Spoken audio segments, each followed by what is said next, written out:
Imagine that you're a water fountain, a fountain so full of water and energy that you overflow to other fountains and pools around you, all the while preserving your own water and energy. This is the image I want to begin with. A woman so full of love and care for herself that she naturally spills to those around her. Her family, her community, her world. And this isn't just a nice metaphor. This is what studies have found to be true. That as we feel good, emotionally, physically, and physiologically, others feel impacted around us. Whether it's a mother and an infant, teacher and a student, leader and a team, or two lovers. Our state affects others. So according to this, isn't it actually generous, even wise, to take care of our own well-being? The question remains, is this the reality women are experiencing today? Are they so full of love and care for themselves that they're naturally spilling to others around them due to an overflow of love? To answer this question, I want to share with you my own experience. I'm a mother of 2 children under 4, and I had them both during my PhD studies, while simultaneously pursuing a career. So what I felt is that we are giving so many mixed messages, both from the environment and from the body. The environment signals to us that we're supposed to succeed in our careers, at the same time be a loving and present mother with our children, taking care of our homes and our families, all the while looking amazing and staying in great shape. Whew! And these are only the environmental messages. You can imagine the pull that we can feel from the signals that we get from our bodies that signal us to care and feel empathy for everyone around us. Like, for example, particularly after I had my children, I could feel that I was constantly alert to every cry there was in my vicinity, feeling the pull to take care of them.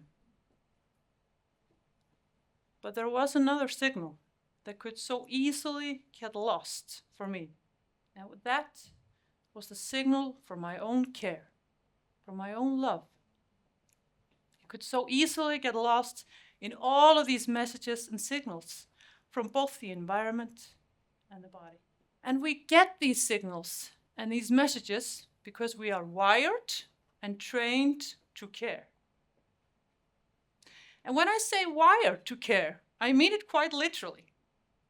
Biologically, women are tuned for connection. Estrogen, the hormone that women have more of than men, amplifies the effect of oxytocin, the so-called bonding hormone, which makes us feel safe and connected with others. And together, these hormones create what is called the tend and befriend response. And that means that many women, during times of stress and pressure, instead of going to fight or flight, respond by showing care or calming others or reaching out. And that explains how, for some of us, we feel a physiological pull to care for some others.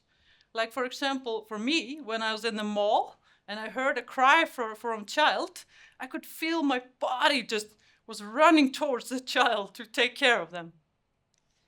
Neuroscience adds another layer to this, as we all have a shared empathy network, but women show stronger activation in regions that process others' emotions. So it's as if both our bodies and brains are tilted toward connection and care. But biology is only part of the story. We are also trained to care. As early as toddlerhood, parents talk more about emotions and relationships to their girls. And girls are praised more for being kind and helpful, while boys are encouraged to be independent. And I can see it in my own daughter, who's only 2 years old. She's already learned to pass the shoes when we're going out of the house, or comfort us if we bump a toe. And I ask myself, is this wiring or is this training? Probably both. Now you might feel that, is this a burden that we're just going to have? Is this only a burden? Because it feels often as a burden. But caring is linked to some of the most greatest benefits we know. Caring brings meaning and well-being. And caregiving and volunteering is linked with higher happiness, less depression, and even longer life.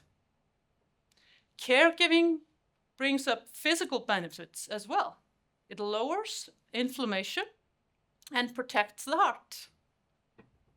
And even most remarkable, emotions are contagious.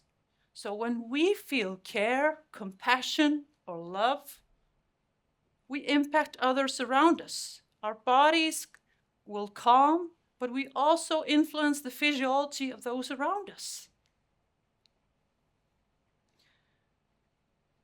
So, caring truly is powerful. And when we turn our focus inwards towards the heart, the effect doesn't end there. It radiates outwards. But there is a paradox. What happens when we only care about everyone else but yourself? Women today live in a dual reality. We're supposed to succeed in our careers and take care of our families. And this shift happened in just a few decades. And our systems and our body haven't fully adapted. Women still carry the bulk of emotional labor and domestic work at home, even in dual income households. And this overload leads to higher burnout, sleep disturbances, and greater mental health struggles.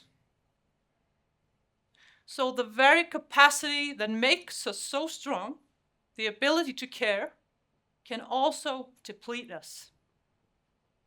And that is why we must reclaim caring not only as something that we give others, but as something that we deserve to give ourselves. Research on self-compassion shows that if we extend the same kindness to others to ourselves that we give others, stress goes down, resiliency goes up, and health outcomes improve. So we already know how to care deeply, but now we must learn to care wisely. And that includes caring for ourselves.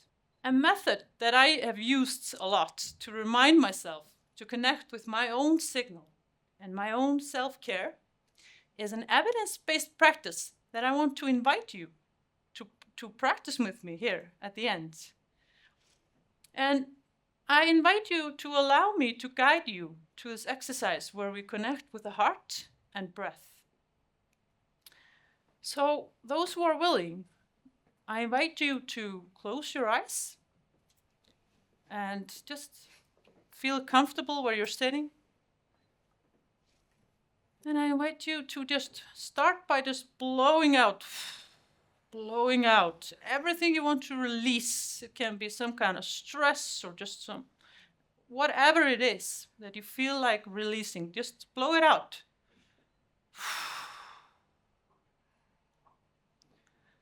And then I'd like you to notice how you feel in your body right now. Notice how you touch the chair. Notice how your feet touch the ground. And just allow everything to be exactly as it is right now.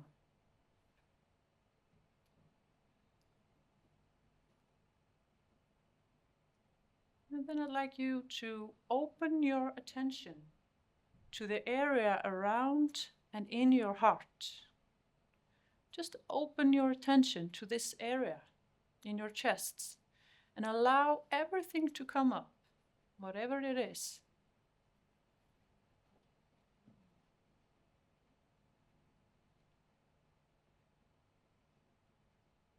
And while you put your focus on this area and open your attention to your heart area, I'd like you to breathe deep and slow breaths into your heart.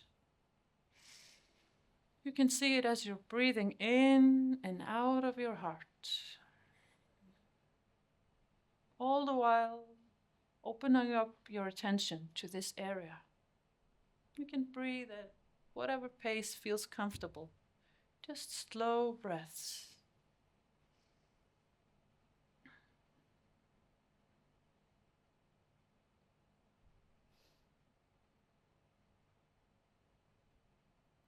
And while you keep breathing slowly into your heart, I'd like you to imagine a good memory or a person that you feel loved, that you feel very loved by, or you feel good. It can be any whatever memory you want or whatever person you like, even an animal that you feel care for. And I'd like you to imagine this as clearly as you can, just like you're with the person or in the memory right now.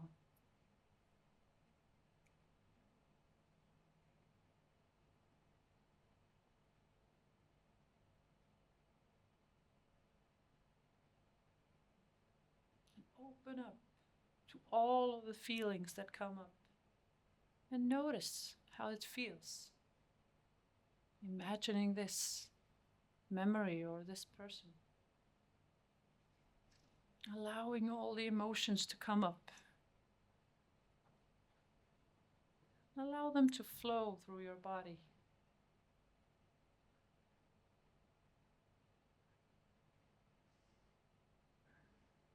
And breathing slowly still into your heart.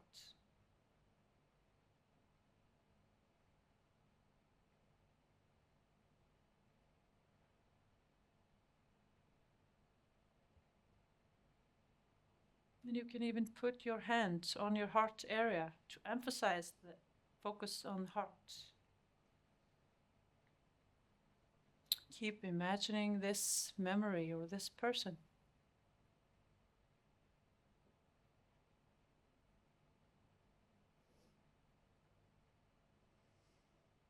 And then you can slowly release this memory and let go of your hand. And slowly open your eyes.